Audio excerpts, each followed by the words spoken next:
Hello friends, कैसे हैं आप। मुझे उम्मीद है आप लोग ठीक होंगे और आपका स्वागत है आपका अपने चैनल दीपक वर्ल्ड पर। आज मैं आपके लिए लेकर आया हूँ इस वीडियो में 50 ऐसे वर्ड्स जो युद्ध से रिलेटेड हैं। जैसे कि आपने काफ़ी बार सुना होगा, जैसे कि अभी जो है रसिया और यूक्रेन के बीच में जो फाइट हो रही है, युद्ध हो रहा है। आपने न्यूज़ अगर देखते हो इंग्लिश न्यूज़, तो वहाँ पर काफ़ी ऐसे वर्ड्स यूज़ किए जाते हैं जो हमें समझ में नहीं आता। जैसे कि युद्ध अंत तक लड़ना, अंत तक लड़ाई चलना, या अभी जो है युद्ध स्टार्ट हुआ है, या फिर जैसे कि हवाई युद्ध। काफ़ी ऐसी चीज़ें जैसे वेपन्स के काफ़ी नाम होते हैं। तो ऐसे ही वर्ड्स में लेकर आया हूँ। आप वीडियो को लास्ट तक देखिएगा, बिल्कुल भी स्किप मत कीजिएगा। और अगर चैनल पर नए हैं तो सब्सक्राइब कर लीजिएगा, बेल आइकन को दबा लीजिएगा। तो चलिए स्टार्ट करते हैं वीडियो।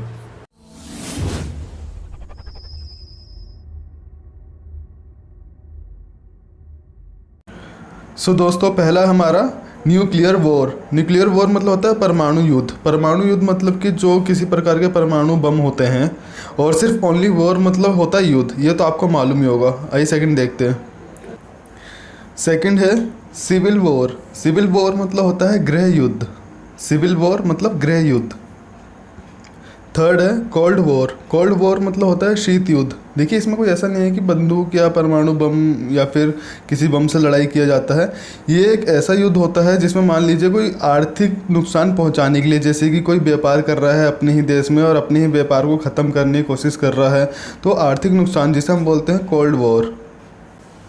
फोर्थ है क्रूसेड। क्रूसेड मतलब होता है धर्म युद्ध।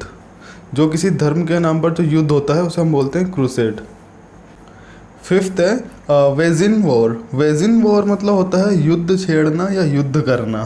मतलब कि किसी चीज़ को लेकर जो है युद्ध छेड़ देना, स्टार्ट कर देना, युद्ध करना। सिक्स्थ है हमारा इन्वेजन। इन्वेजन मतलब होता है आक्रमण। और जैसे कि यहाँ पे सेवन्थ मैंने मेंशन किया है इन्वेड। इन्वेड मतलब होता है आक्रमण करना। और अगर आपको इन दोनों को ही इसमें मिक्स करना है, इंक्लूड करना है, तो ये है मैंने यहाँ पे मेंशन किया है वेड। वेड इनटू। वेड इनटू मतलब होता है आक्रमण और आक्रमण करना। ये एक फ्रेजल वर्ब है। एट्थ है डिप्लॉयमेंट। डिप्लॉयमेंट मतलब होता है तैनाती। तैनाती मतलब किसी चीज़ को तैनात करना। जैसे कि नाइन्थ मैंने यहाँ पे मेंशन किया है डिप्लॉयमेंट ऑफ आर्मीज़। मतलब सेनाओं की तैनाती। मतलब सेना को जो है, अपनी सेनाओं को हमने तैनात कर दिया है, उनको अपनी अपनी जगह पर जो हमने फिक्स करा दिया, खड़ा कर दिया। जैसे मान लीजिए कोई युद्ध होता है तो युद्ध के टाइम पे हम जो अपने सेनाओं को तैनात कर देते हैं। एक एक जगह हम पकड़ के खड़े हो जाते हैं कि हाँ, कहाँ से कौन हमला करने वाला है। इस तरीके से तैनात करना। आइए टेंथ देखते हैं। टेंथ है डिप्लॉय। डिप्लॉय मतलब होता है तैनात या तैनात करना। जैसे कि अभी आपने नाइन्थ पढ़ा था, एट्थ पढ़ा था, सेम इसी प्रकार है ये भी। बस इसमें जो है तैनात या तैनात करना। अगर सिर्फ सिंगल वर्ड हमें ये यूज़ करना हो तो डिप्लॉय, इसका यूज़ कर सकते हैं आप। 11th है हमारा डॉग फाइट। डॉग फाइट मतलब होता है हवाई लड़ाई, जिसे हम एयर फाइट भी बोलते हैं। 12th है सी वॉर या फिर सी फाइट, मतलब समुद्री लड़ाई। जो समुद्र में लड़ाई होती है समुद्री लड़ाई बोलते हैं, सी वॉर या सी फाइट। 13th है हमारा एयर स्ट्राइक। एयर स्ट्राइक मतलब होता है हवाई हमला। हवाई हमला जिसे हम बोलते हैं इंग्लिश में एयर स्ट्राइक। 14 है हमारा declare. Declare war. Declare war मतलब होता है युद्ध की घोषणा करना। मतलब कि युद्ध लड़ाई जो है स्टार्ट हो गई है, उसके बारे में घोषणा करना, डिक्लेयर वॉर। 15 हमारा एनिमी। एनिमी मतलब होता है दुश्मन, जो ज़्यादातर मालूम है हमें। इसके अलावा हम इसे बोलते हैं फो। फो मतलब भी जो होता है दुश्मन होता है, FOE, इसे हम बोलते हैं फो। 16 हमारा वॉर टॉर्न। वॉर टॉर्न मतलब होता है युद्धग्रस्त या युद्ध में भाग लेना। मतलब कि युद्ध में जो है शामिल होना, जिसे हम बोलते हैं मिलिटेट। मिलिटेट भी हम बोलते हैं। 17 है हमारा क्राइसिस। क्राइसिस मतलब होता है संकट या संकट का समय, मतलब कोई बुरा समय। देखिए, काफ़ी लोग इसे जो है क्रिसिस पढ़ते हैं। क्रिसिस नहीं होता, ये क्राइसिस होता है। 18 है हमारा प्रेसिपिस। प्रेसिपिस मतलब होता है खतरनाक स्थिति, मतलब कोई डेंजर सिचुएशन, जिसे हम बोलते हैं प्रेसिपिस। 19 है हमारा सीज फायर। सीज फायर मतलब होता है युद्ध विराम या युद्ध विराम करना। इसका मतलब होता है युद्ध विराम, मतलब कि जो है युद्ध रोकना, सीज फायर। 20 है हमारा आर्मिस्टिस। आर्मिस्टिस मतलब होता है थोड़े दिनों की युद्ध। मतलब जैसे कि आर्मेनिया और अजरबैजान, जो इसमें आपको अगर मालूम होगा, इनकी युद्ध जो है कुछ टाइम तक ही चला था और बाद में जो है बंद हो गया। जैसे मान लीजिए कोई 3 या 4 दिन की युद्ध चली हो, तो थोड़े दिनों की युद्ध जो होती है उसे हम बोलते हैं आर्मिस्टिस। 21 है हमारा बम्बार्डमेंट। बम्बार्डमेंट मतलब होता है गोलीबारी, जो युद्ध में गोलीबारी चलती है, ज़्यादातर गोलियाँ चलती हैं और बम फेंके जाते हैं, जिसे हम गोलीबारी बोलते हैं। 22 है हमारा बॉम्बार्ड। बॉम्बार्ड मतलब होता है गोले बरसाना या गोलीबारी करना। देखिए ये एक तरीके से जो है वर्ब की तरह यूज़ हुआ है, गोलीबारी करना। बाकी इसको हम जो शेल बोलते हैं, शेल भी बोलते हैं, आप यूज़ कर सकते हैं इसका भी।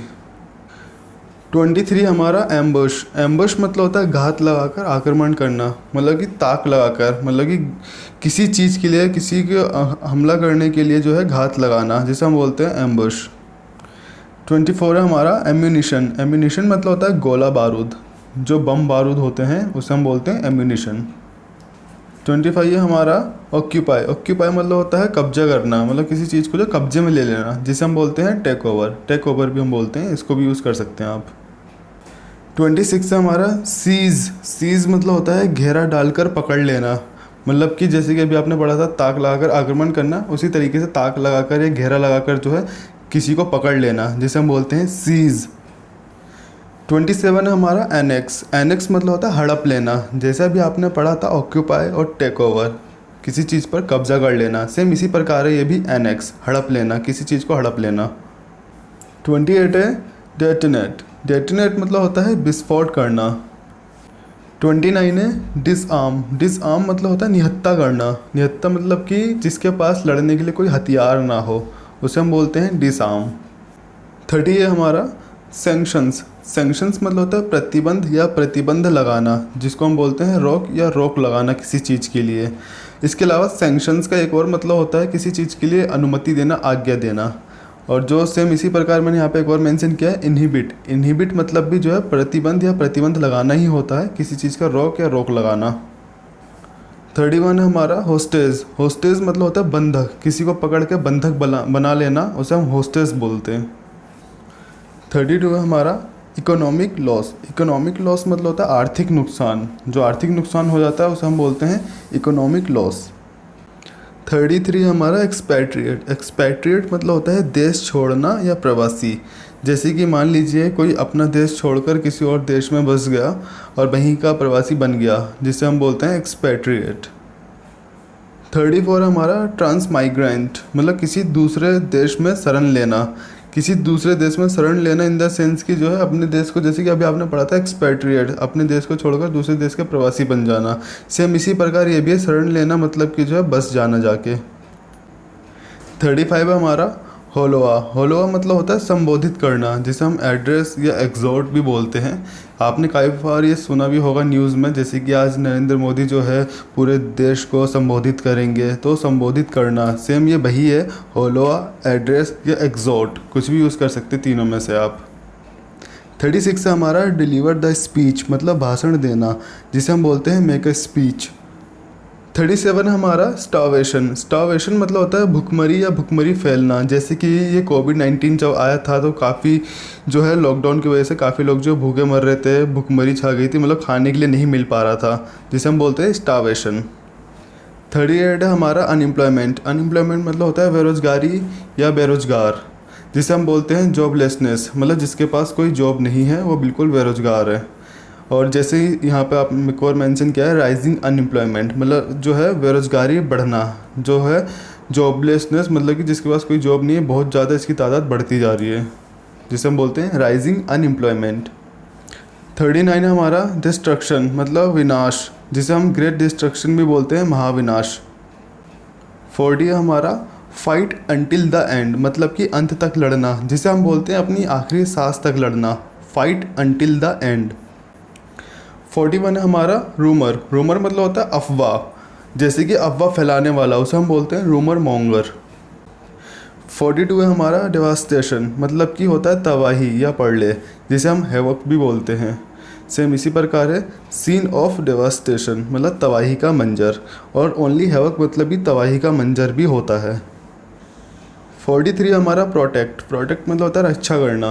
ये ज़्यादातर हमारे सब्सक्राइबर को मालूम भी होगा, बट मैंने स्टिल इसलिए ऐड किया क्योंकि काफ़ी लोगों को ये मालूम भी नहीं होता है। प्रोटेक्ट मतलब होता है रक्षा करना। 44 है हमारा वेपन। वेपन मतलब होता है हथियार।